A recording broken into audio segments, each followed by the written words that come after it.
Kaç yaşlarında olduğumu hatırlamıyorum ama en fazla 6-7 yaşlarındaydım. Mahalleden yine benimle aynı yaşta olan kız arkadaşımla kar oynamaya çıkmıştık. O da arkadaşlarımla çıktığım bir Taksim gecesiydi. Uzun zamandır aklımızdaydı bu geceyi yapmak. Kız kıza içip, eğlenip kafamıza ne eserse onu yapacaktık. Ki öyle de başladık geceye.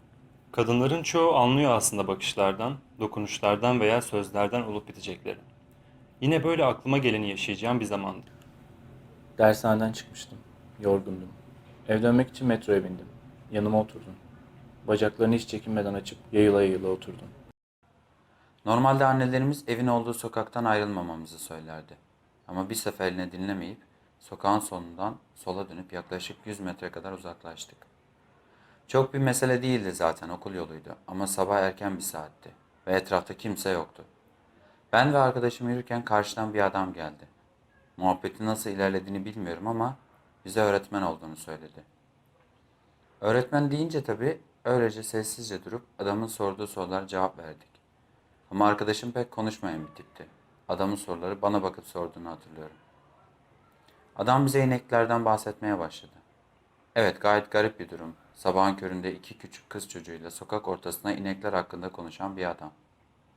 Ama tabii gözümüzde öğretmendi. Yani bir tedirginlik vardı içimizde. Bize inekler nasıl yemek yer, nasıl durur diye sormaya başladı. Biz de dört ayakları olduğu için kafalarını eğip yerler demeye çalışıyorduk. Adam da aferin doğru çocuklar falan demişti. Öğretmen ya, sevindik.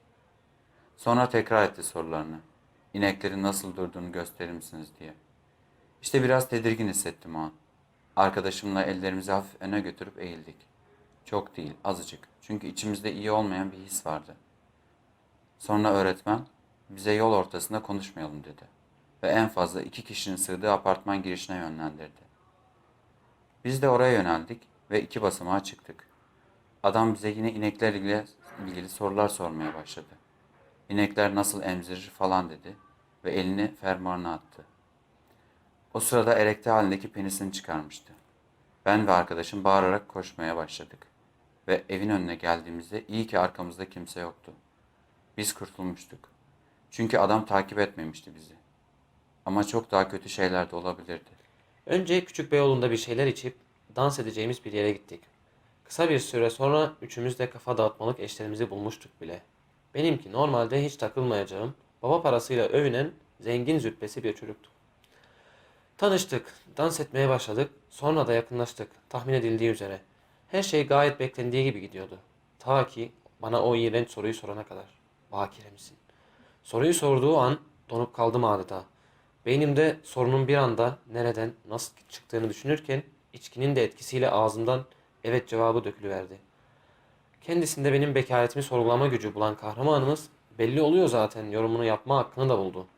Başımdan aşağıya kadar kaynar sular dökülmüştü. Beni kişisel olarak hiç tanımayan bir adam, benim mahremim, benim vücudum hakkında söz sahibiydi. Hatta ve hatta bilgiçlik yapmak da normaldi onun için.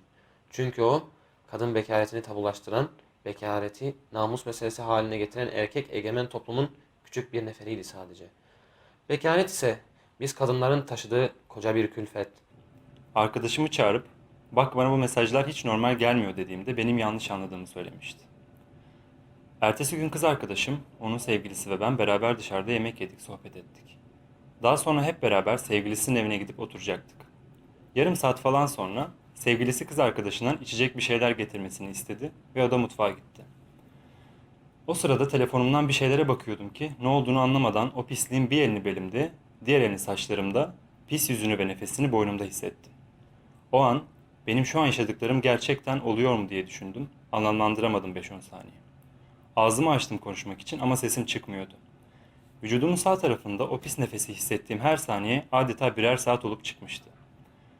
İlk tepkim ayağa kalkmak oldu ama sanırım yaklaşık 10 saniye sadece boşluğa bakabildim o sessizlikte. Ayağa kalkıp mutfağa gittim kızın yanına. Bu konuda hala pişmanım ama insan o karmaşık hisler içerisinde çok da mantıklı düşünemiyor. Her neyse. Mutfakta 2 tur attım. Ben şimdi bunu nasıl söyleyeceğim diye düşünerek. Çünkü arkadaşımı da o pisliğin evinde bırakmaya niyetim yoktu. Erkek arkadaşım beni taciz etti cümlesini duyunca kız içeri gitti ve ses kesildi. 2-3 dakika ben mutfakta kaldım. Ya içeride kötü şeyler oluyorsa, yanıma bıçak almalı mıyım gibi manyak düşüncelerle boğuşuyordum. Salona girdiğimde gördüğüm sahne ikisi de yan yana ve suspuslar. Az sonra beni tacizden daha çok yaralayacak bir şey olacaktı. Kız arkadaşım bana inanmayıp başka şeyler ima edecekti. O akşam o evden ağlaya ağlaya çıkarken artık sadece taciz edilmiş bir kadın değil, arkadaş tarafından iftiraya uğrayıp çok daha büyük yaralar almış bir kadındı. Temasın beni rahatsız etti ve senden uzaklaşmak adına kenara yanaştım. Bacaklarını açmaya devam ettin. Ben uzaklaştıkça sen yaklaşmaya çalıştın. Sonra bacağını bacağıma sürtmeye başladın. Utanç ve korku içinde hemen kalkıp kapıya yöneldim. Kapıdaki yansımandan suratını gördüm. Sustum. Arkama bakmadan bir sonraki durakta inmeye baktım. Sustum. Bir sonraki trene bindim. Asıl yapmam gerekenin taciz var diye bağırmak olduğunu çok sonra fark ettim. Bu olayı o yaşlarda idrak edip konuşması zor olduğu için ve biz de korktuğumuzdan kimseye söylememe kararı almıştık. Ama bazı şeyler yaşayıp olayları hatırladıktan sonra da söyleyebileceğimiz insan da çok yoktu. Gerçi kendi adıma konuşayım. Çünkü o arkadaşımla bile bu konuyu bir daha hiç konuşmadık ve konuşmuyoruz da. Bütün bunların farkında olmama rağmen bense o an sustum. Sadece sustum. İşte o suskunluğum şu anki en büyük pişmanlığım. Bu ülkede kadınlar her gün, her saat, çeşit çeşit karanlık zihinlerin hapishanesinde mahkum oluyor. Ancak eğer biz kadınlar kendi içimizde el ele verip sağlam bir halka bile oluşturamıyorsak, bu hikaye ileride duyacağımız hikayelerin yalnızca birisi olarak kalır. Lütfen birbirimize gerçek anlamda sahip çıkıp taciz suçunun sebebini kendimizde, bedenimizde, ruhumuzda aramayalım.